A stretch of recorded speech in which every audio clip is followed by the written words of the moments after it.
Okay. Should I start? Yes, sir. Start कीजिए. Thank you very much, madam. Good afternoon to all of you. First of all, I would like to thank to all those persons who have given their precious time to organize this meeting. I'm very thankful to the Principal, Kamran Institute of Physical and Social Sciences, Sultanpur, Dr. Radheshyam Singh, and convener Dr. R.N. Singh for inviting me to participate in this webinar. I have selected this topic. Please, slide, please.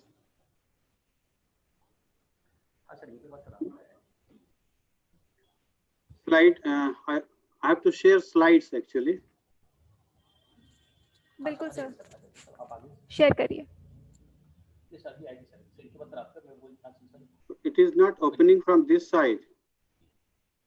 Sir just a minute. Sir अब आप share करिए.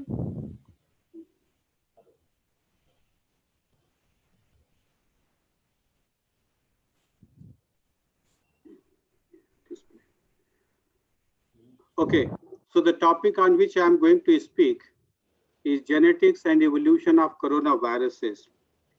In fact, viruses are not new to our society. We have already encountered with so many viruses which have caused diseases in our society in our long course of evolution. So, and we know much more about their genetics. So that is why I thought that I must share this particular aspect to the general audience, general people. See, this COVID-19, which is actually a type of novel coronavirus, which has been given a specific name SARS coronavirus 2. It has spread in more than 200 countries of the world. And unfortunately, 4,000 people have lost their life. More than 70,000 have become infected to it. And our country, that is also becoming worst sufferer. Presently, if we go to the number of individuals infected, we are at the 6th position. So this is really a matter of big concern. And we are really worried for this because the number is increasing day by day. This is scenario of our country where the number of infected persons is increasing day by day. This trend actually started from 9th or 10th of April. And from that period, it is increasing very steadily. The number of fatalities that is also increasing. So far, we have more than 250,000 infected persons, although so many of them are now quite good, means they have recovered. But unfortunate part is that so many of them have lost their life. Coming to the virus, because I mainly want to discuss viruses, this is a term which means poison. These are very tiny particle means the microscope which we use in our laboratories, like compound microscope or student microscope, that does not help to observe these tiny particles because they are submicroscopic. Their size could be 10 to 800 nanometer, and they could be seen only with the help of electron microscopes. These are infectious particles, and they can infect any kind of cell, means animal cell or plant cell or fungal cell. Even bacteria are infected by viruses. In a single bacterial cell, hundreds of viruses could be formed, and then they are released outside. So they are obligate intracellular parasites, and in fact, they hijack host cellular machinery. Structurally, they are made up of mainly proteins and the genetic content, which could be DNA or RNA. And in some cases, the lipid bilayer also present as an envelope. The genetic material, that is DNA, could be double-stranded or single-stranded. RNA that could also be double-stranded or single-stranded. So there are so many different kind of viruses, and these viruses, they have varying genetic content that shows that probably they have originated from different organisms during the course of this long evolutionary history. See, in this table, you can see on the right side, there is a list of some of the commonly known viruses which cause diseases in human beings, like cold sores disease, infectious mononucleosis, chickenpox, smallpox, which has now been totally eradicated. Some of the cancer is caused by viruses, respiratory diseases, a number of them are known which are caused by viruses, hepatitis B, poliomyelitis, common cold, rabies, mumps. These are the diseases which are known to us, and they are caused by different kinds of viruses. But you see, these viruses, they have varying genetic content. As I just told you, that DNA could be genetic material or RNA could be genetic material. This particular coronavirus, for which we are mainly concerned, that possesses a single-stranded plus, RNA that is just like to messenger RNA that could be immediately used for once it enters into host cell, that could be used for protein synthesis. So this is a list of where some of the viruses which are disease causing in humans. Then particularly I have taken this slide purposes to show that viruses, they vary in their shapes and sizes. Like pox virus, see, it is a very complex kind of virus, quite large in size. Herpes virus is smaller than this. And then you can see adenovirus, papilloma virus, which causes cancer. These are DNA containing viruses. Then in the lower side, you can see some of the viruses which are RNA viruses like poliovirus, HIV, AIDS. Few years back, we were much concerned from HIV infection, which causes AIDS. But fortunately, we have certain drugs. With the help of those drugs, we can now cure people. And then influenza virus, coronavirus, rabies, these are RNA containing viruses. So you can see their size is varying, their shapes are varying. So they are not all of the same size, means they have varied kind of structure.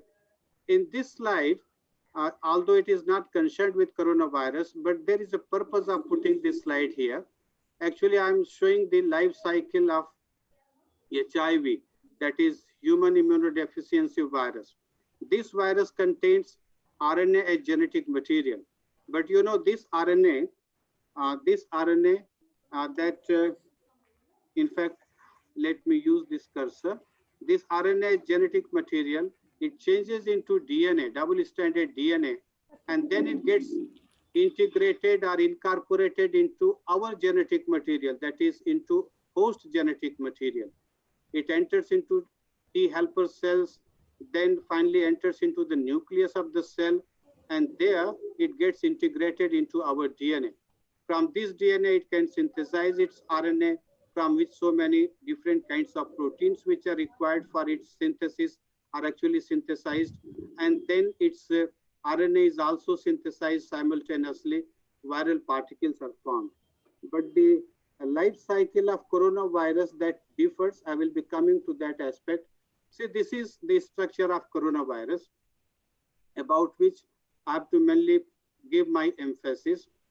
On the external side, you can see these are lollipop-like structures. These are the spikes, external projections. And actually, with the help of such projection, it binds with our lung epithelial cells. So this spike protein is a specific kind of protein, that is S protein. And this S protein shows affinity with the host receptor cells. Now, you can see here is the envelope. This is actually protein and lipid bilayer that makes this envelope. And then inside it is RNA, that is its genetic content. Now, doctors or even media persons, they are very much advertising that using soap for cleaning hands actually helps to kill the virus. This, you see, this lipid bilayer is that gets disrupted when we use detergent for cleaning our hands. So that is why this is actually suggested, because its total structure gets disrupted. The genetic content will be released out. There will be distortion in the proteins which are present on the external side, and it will be totally helpless to bind to the, if it is somehow left somewhere, it will not be able to bind with the host lung epithelial cells. That is why this structure important. You can see the structure of this spike protein. See, this is S1 protein, which actually binds with our lung epithelial cell receptors, which is referred as ACE, and then it has a tail-like structure which gets studded into the lipid bilayer. So you can see the life cycle, how this coronavirus completes its life cycle. This is an interesting structure, particularly for biology, in people, those who understand biology. This is the virus particle. Now its S protein, that is S1 protein, binds to our cell receptors. We have cell receptors for some other purpose, but this virus actually binds to the receptor. Then it introduces its genetic content messenger RNA, that is plus single-stranded RNA, into our cytoplasm, and then hijacks entire host cellular machinery for its own growth and increase in number. So this is RNA. It possesses poly A tail event. For presence of poly A tail is an evidence that it is exactly similar to messenger RNA, because our messenger RNA that possesses poly A tail, and our cell actually believes or that considers that it is its own, messenger RNA, and that is why it helps the synthesis of the protein. So all sorts of protein which are required for the viral assembly, actually they are synthesized. The RNA molecule gets synthesized into negatively stranded RNA, and from this the plus strand RNA will be synthesized. So this RNA becomes genetic content of the virus, and the proteins are assembled with it. So what we are observing here, that the RNA along with the proteins that help in the formation of the virus. So this virus then gets released from the cell. This way, a single cell can produce hundreds and thousands of viral particles. One can believe that these particles, when they are released from the infected cell, they can actually infect healthy cells which are present in the adjacent area. So a time will come when majority of the cells of the host tissue will be actually infected with the virus, and our that specific organ will get affected, severely affected. See, in this particular picture, you can see how a virus particle is being budding out, how it is being released out. This is a cell, host cell. Inside the host cell, the viruses are formed, and these viruses will be released one after the other. You can see at a time, 6-7 viruses, they are ready to be liberated out.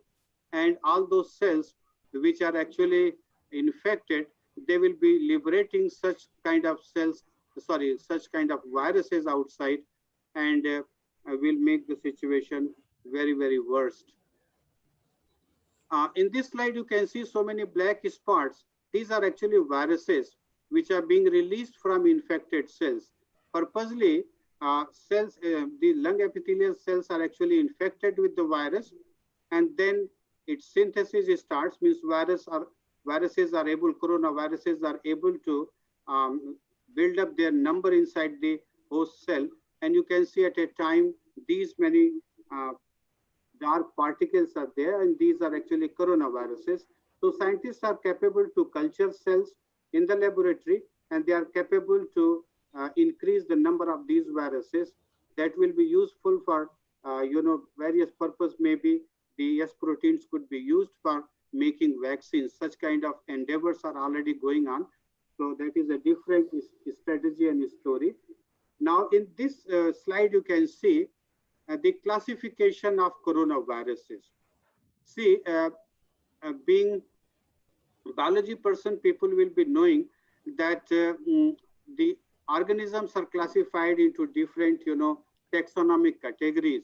Likewise, viruses are also classified, and the International Committee on Taxonomy of Viruses help to classify viruses.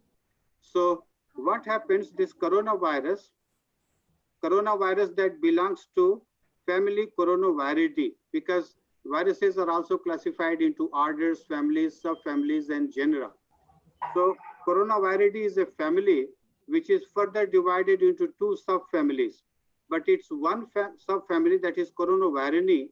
It is further divided into four genera, that is alpha coronavirus, beta, delta, and gamma coronavirus.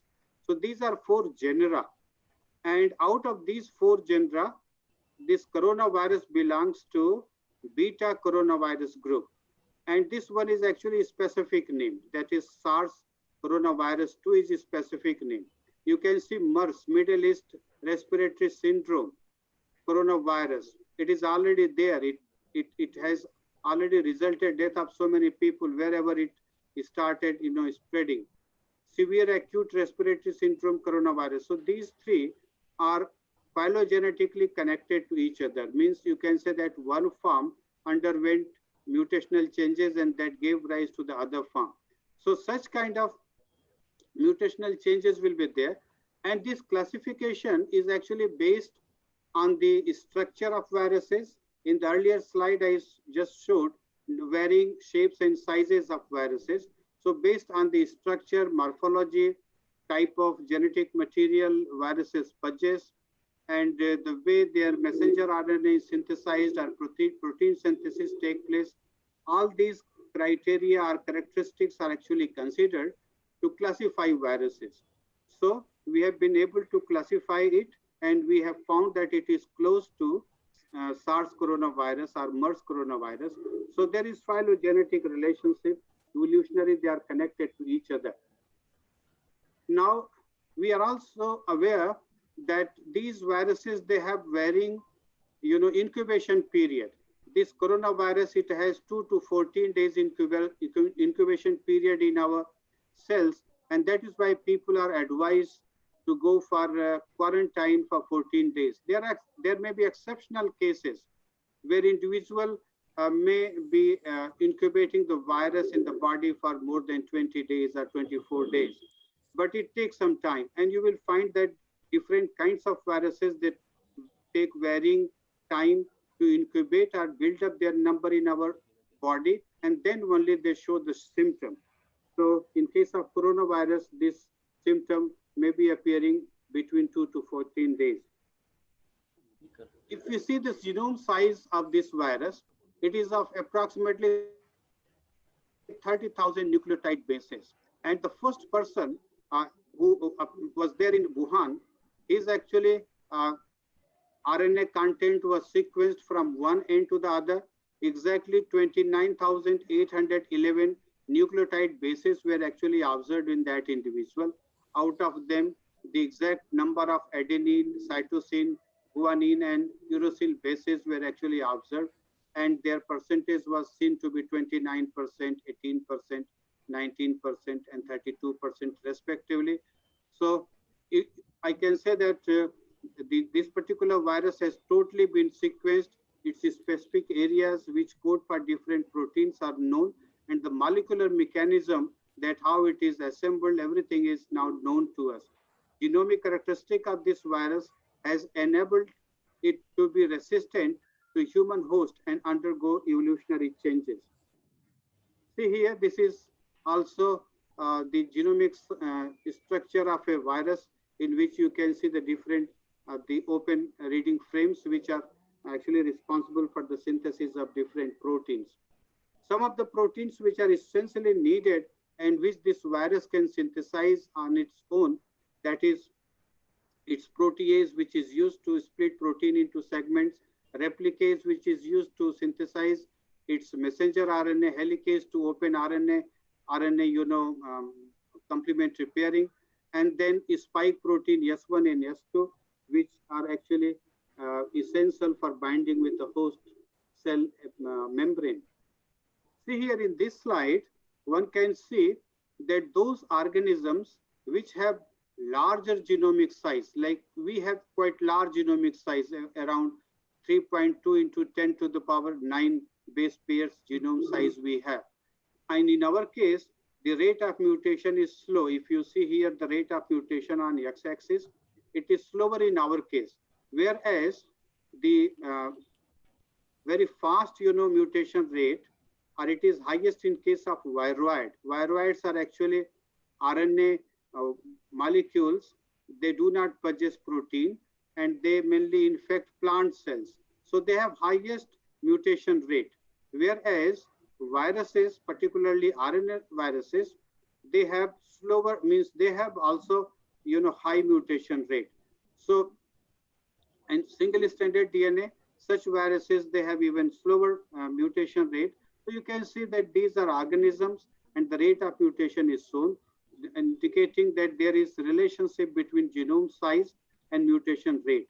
Now we can say by seeing it that these viruses will undergo mutational changes in the future also, and we will have to face such kind of situation in maybe in remote future, because this is not the end of a story. Means such kind of viruses, even those who have become dormant at the present stage, may experience some random, mutation in them and could be virulent at one day. So it is totally unpredictable that what will happen in the future. Then this particular virus, SARS coronavirus 2, we have observed so far two different strains in it. One is S strain, which is actually the oldest strain of the virus. And another one is L strain, which is mutated form of S strain. But we find that this S strain causes milder illness, whereas L strain, it is more serious one, and it causes, and in 30% of individuals, S strain is found, whereas 70% individual possess L strain, and those who have better immune system, they actually, they are capable to fight this infection. Now, S strain is less aggressive and slow spreading, whereas the L strain is more aggressive and faster spreading. Continuous to infect new patients at a steady rate, that is characteristic of S strain. This L strain was observed in Wuhan, and from that it has now gone to the different areas of the world. Even in a single person, sometimes S and L, both strain virus could be seen. It means that individual gets infected at two spots, and that is why the virus of both strains could be observed in that such individuals. See,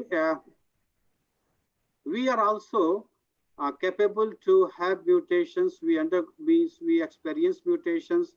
These are the process like mutation, recombination, independent assortment of genes, hybridization.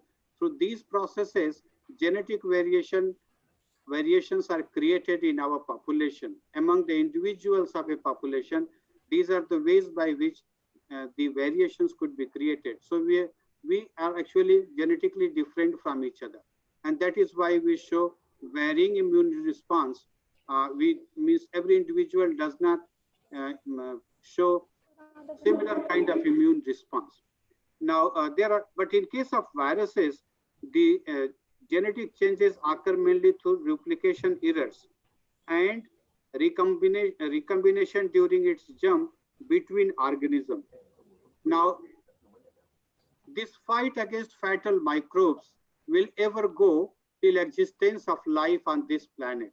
Such challenges are inevitable, means are likely to happen, and because of our unjudicious approach towards nature, the future human races may face even more serious events due to highly altered strains of bacteria and viruses.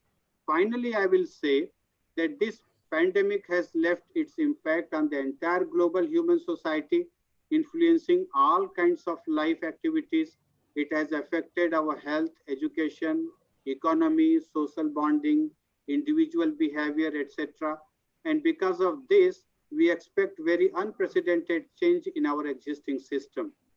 Viruses have had a major impact during the course of our evolution. The human race would be facing such encounters in future too. Our steady efforts to overcome the deadly infectious disease by discovering new drugs and vaccine will be going on, and we hope that we shall be able to get the solution very soon. Thank you. Thank you, everybody, for giving me chance to speak on this occasion. Thank you so much, sir. Moving on to our next speaker, Dr. Ishwar Saran Bharadwaj.